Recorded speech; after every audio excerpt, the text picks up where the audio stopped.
And here comes my Toyota Hiace. Just up from South Carolina.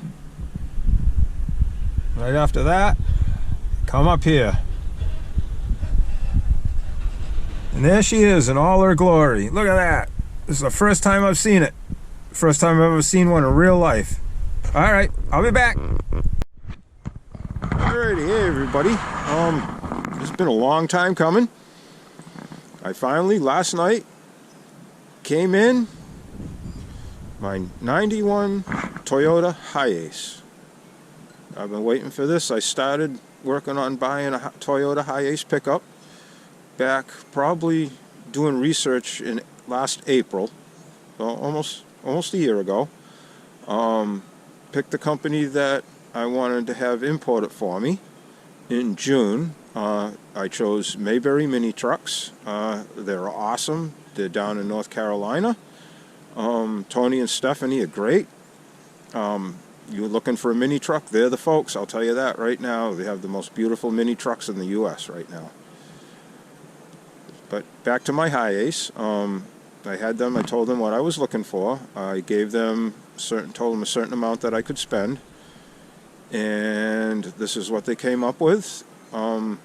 So far, very happy. It's exactly what I expected. And it's for 91, that's what, 32 years old.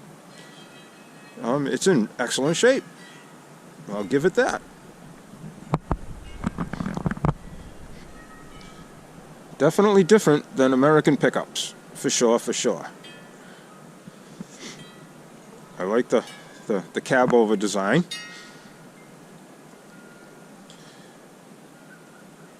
Wicked visibility, beautiful visibility. Let's see here, I'll go through a little bit of it. It is four-wheel drive. Pretty much looks like same setup as my 89 Toyota pickup in the front. It's diesel. There's the diesel fuel filter. There's the spare tire right there for the back. Okay, you'll understand when I say for the back and shortly here. I got my Panasonic battery. And here's the back wheels. Okay, now the size of the back wheel and the diameter of the front wheel is like way different size. I don't know why, and this is four-wheel drive, and I question that.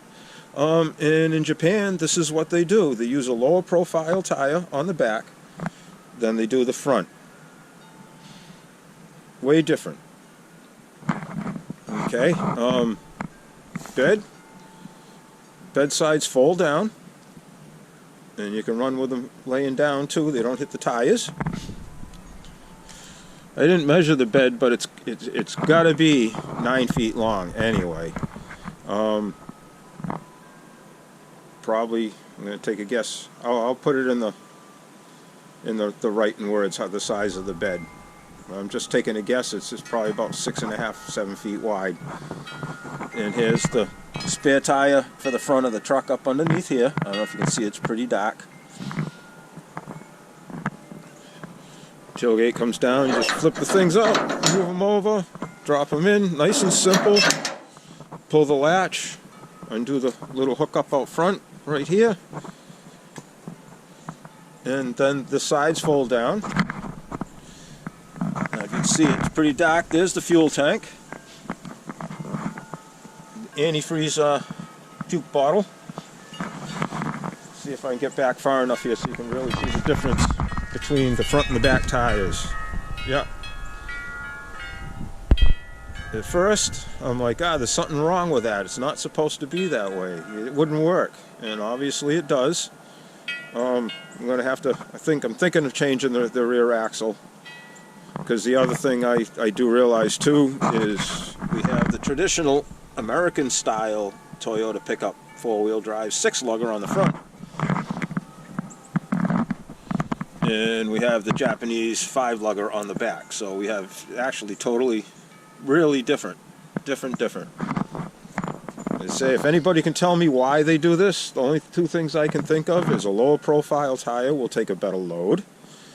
And also, it's great for the people that are short like me. I'm 5'4", and I'll tell you what, the side of this truck, I can reach over and almost touch the middle of it. Its sides are low. The American pickups, I got to get a step ladder just to get anything out of the back of the bed. All right, let's go around the other side first. It'll be easier to show you the cab, the inside from the passenger side. Yep, right-hand drive. Woohoo!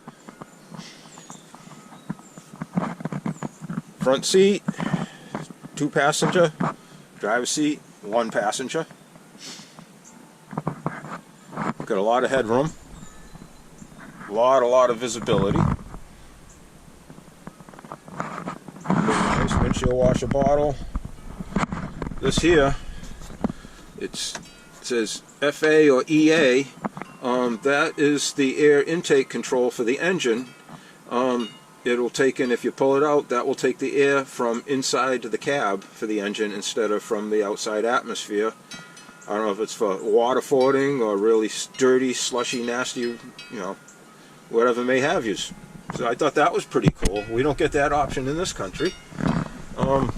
Underneath here, you got 2 little things that you flip up.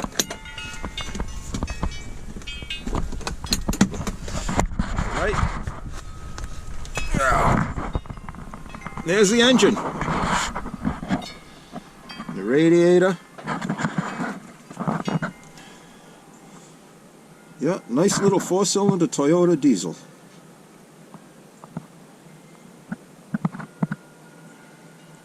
Good thing I'm not a big guy. It doesn't look like it'd be much fun to climb in here and work on it. Good thing my buddy's got a lift. That'll make life easier. It's looking like it's got an AC pump over there. Kind of looking like it.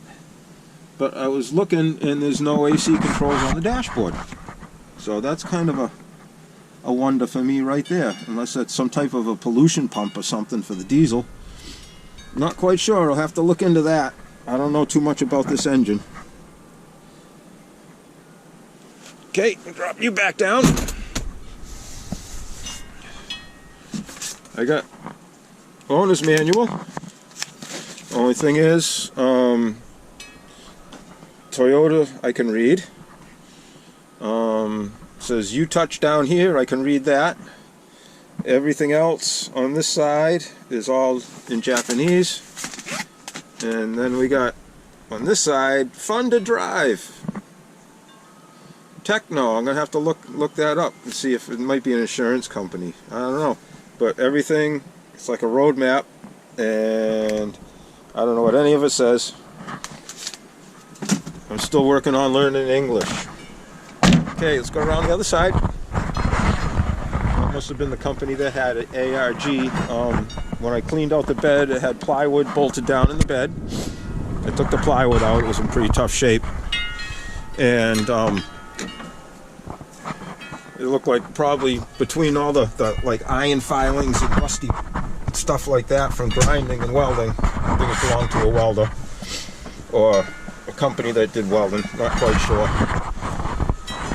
Okay, traditional AM radio. Cigarette lighter. When was the last time you saw one of them? No. Ashtray. Been used. I have to clean it out. I don't smoke. There's the heat controls. Driver's passenger side. Got flashes. Not quite sure what that is yet. I haven't figured it out. Got your parking brake. Little 4-wheel drive lever. Shift knob, shifter. This thing's pretty cool. So you want to go to the other side of the truck and it's raining, you want to get out and walk around, you pull this thing up and you lay the shifter right over out of the way. Isn't that neat? Put it back, put that down, and now you, oh, go on back down. I'll get used to this thing. There we go, now we're shifting again. 5-speed overdrive. Okay, we're neutral. All right. Ignition key. Ready?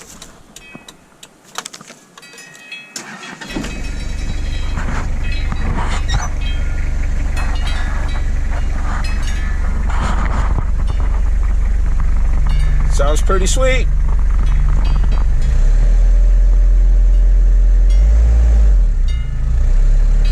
No turbo though, which is okay. Turbos are nice, but they're just one more thing to break, and if they self-destruct, they break other stuff along the way sometimes. But I'm happy with it.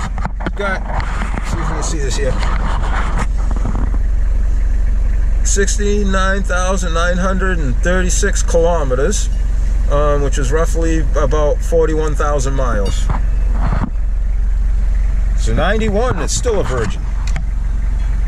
It's plain, it's simple, and so far the only two things I found that I need, which I need a glove box door with the hinge and the window crank, but I think I have a window crank because I have piles of regular Toyota pickup parts and it's the same crank. Alrighty everybody, this is a pretty cool truck. I like stuff that's different. This thing's built pretty solid, you know, and the tin termites ain't found it yet. But I can hear it. Sounds good. We got 13 degrees coming up tonight, so I'm curious. I'm gonna come out early tomorrow morning. Let's see, being a diesel, how she starts. It does got glow plugs, so we'll see what happens. They say 13 degrees. I'm curious to see if I can get it fired up. But that's it for now. Just waiting on the title, and then this is going on the road, and my old horn rig is coming off the road, and this is going to be my primary horn rig. I got to look at the alternator because my compressor alone draws 80 amps, 85 amps. So I got to find out what we got for an amperage alternator, because I can't run a 80 amp anything on a 60 amp alternator, and I know with my 89 Toyota pickup, that's what they used back in them days, was in 60 amp. You were lucky if I think they had a 70 also, but that was the most. So anyway, the alternator's the power is the important part for me. The horn rig bar parts, just drill 4 holes and a couple of holes to run the air lines into the cab, and that's done. That's easy. It's ready to go. So everybody, thanks for watching. It's going to be cool having something different like this. Be on the road shortly, and we'll go for a ride. Alrighty, everybody, God bless. Happy day.